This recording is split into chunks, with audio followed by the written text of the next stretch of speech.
Hey friend, Colin here from Sumthins Recording, and today I'm going to show you why you need to stop over-deessing your vocals. We're going to be looking at how to de-ess vocals today, and more specifically, why you need to stop over-deessing your vocals. We're going to be using a multi-band compressor, and this is going to help you maintain energy across your lead vocal track. Before we dive in here though, if you're ready to go a little bit deeper into the vocal mixing process and really start to dial in your EQ strategy, then I have just the thing for you. It is my ultimate guide to vocal EQ, and it's just a simple PDF that will walk you through the entire vocal EQ process step by step to help you get polished and professional sounding vocal mixes without any more of the guesswork. It is a completely free guide, and you can download it below using the link in the video description. Now let's jump in here and look at this vocal. So we're looking at the back end of this song here. This is called The Story of Us. So we got a couple S's in the lead line that we can look at here, and more specifically on this outro section. So I'm going to play you a little piece of this outro part here, focusing on our lead vocal, and then I'll solo up our lead vocal as well so you can kind of hear these S's, the sibilance range by itself. Then we'll dive into our multi-band here. So here's our vocal inside the mix. The story of us, just to get trying to work things out. That's it. The story of us. That's it. That's it. The story of us, just to get trying to work things out. That's it. The story of us. So you can hear there's still sibilance range on this vocal. We can still hear our S's loud and clear here, but that's because they are a crucial part of this song and they are contributing a lot of energy to the vocal.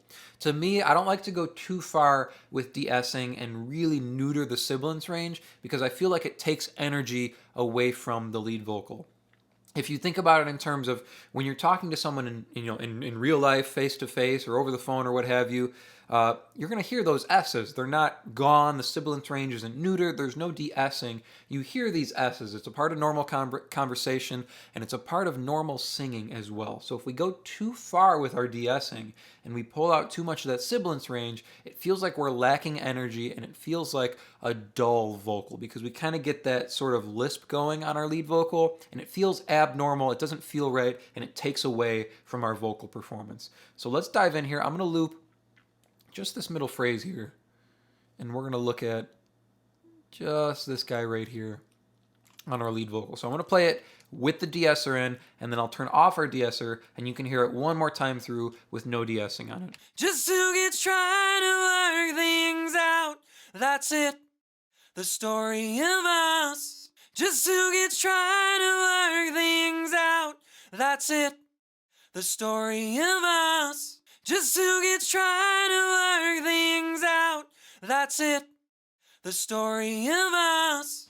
All our multiband is doing here, all our de-esser in essence is doing, is just taming those S's and tucking them in so they feel natural and they feel normal inside our vocal. We're not going too far. We're not destroying the sibilance range. We're not removing it, just taming it and just controlling it, because what we're doing in our EQ, this is abnormal, right? We don't usually have a high-end boost when we're talking or when we're singing just naturally in front of someone. There's no high-end boost. There's no hype on the top end. So when we hype that, we have to come back and control it later so it feels natural and so it feels real for the listener.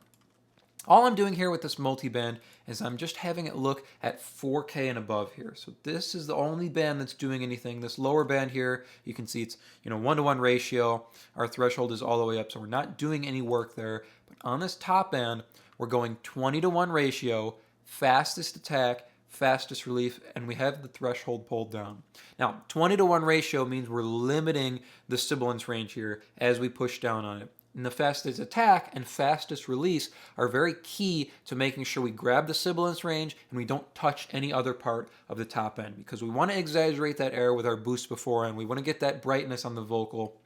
We don't want to tame that brightness we added or tame that air we've added. We just want to tuck down that sibilance range, back to where it feels natural inside this vocal. So fast attack, fast release. Make sure we grab those S's or grab those T's and then let go and leave the rest of the top end on this vocal untouched.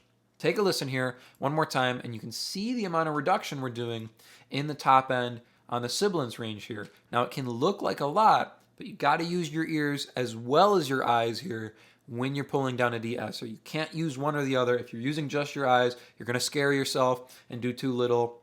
And if you're using just your ears sometimes, you can do too much because you can get too focused on the S's. You got to do a little bit of both. Let yourself get scared sometimes by the amount of reduction you're doing, and then use it to put your ears in check here. So here's without our deesser, and then I'll kick it in. You can hear and see the difference we're doing. Just two kids trying to work things out. That's it. The story of us. Just two kids trying to work things out. That's it. The story of us. Just two kids trying to work things out.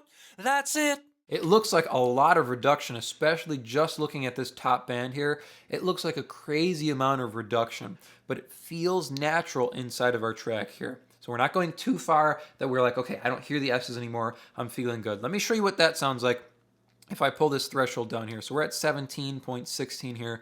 If I start to pull this down too much, I want you to hear what the vocal sounds like. Just two kids trying to work things out. That's it. The story of us. Just two kids trying to work things out. That's it.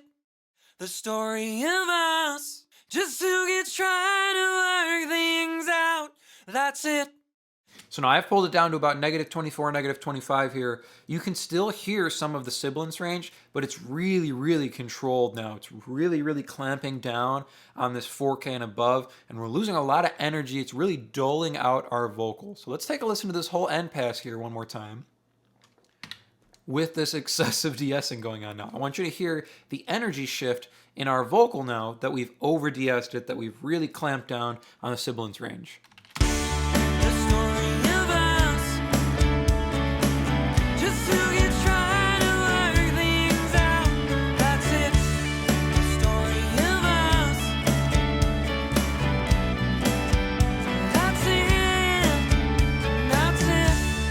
So our sibilance range is controlled, over-controlled, over-deessed, but we lose a lot of energy and a lot of natural sound out of the vocal. It feels dull, we don't have any air, we don't have any brightness because we're just clamping down on the sibilance range here. What we're going to do this time, let me loop this bigger section here, and I'm going to ease the threshold back up here to where we had. I want you to hear the energy and the brightness come back into our lead vocal here as we add more of the sibilance range back.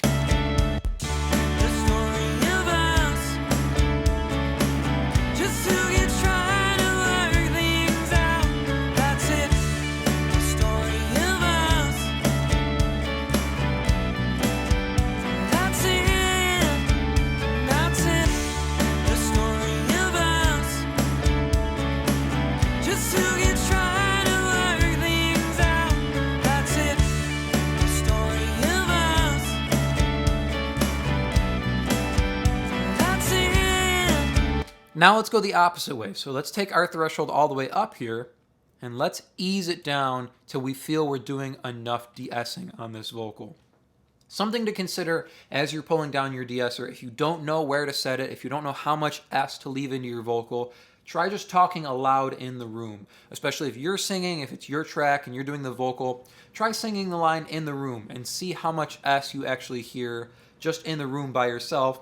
Then play the vocal back and okay, it feels like there's too much S, I've hyped too much top end, let me control that. Or it feels like, okay, maybe I've over deessed it. Compare to naturally how things sound. That's how you want it to sound in the track. That's how you want it to be perceived by the listener as natural, not over processed, not over deessed. You don't want it to feel like there's a lisp going on in the vocal. So we're up at -3. We're going to pull this threshold down till it feels natural and the vocal sits sibilance-wise inside the track. Just two kids trying to work things out. That's it. The story of us. The story of us. Just two kids trying to work things out. That's it. The story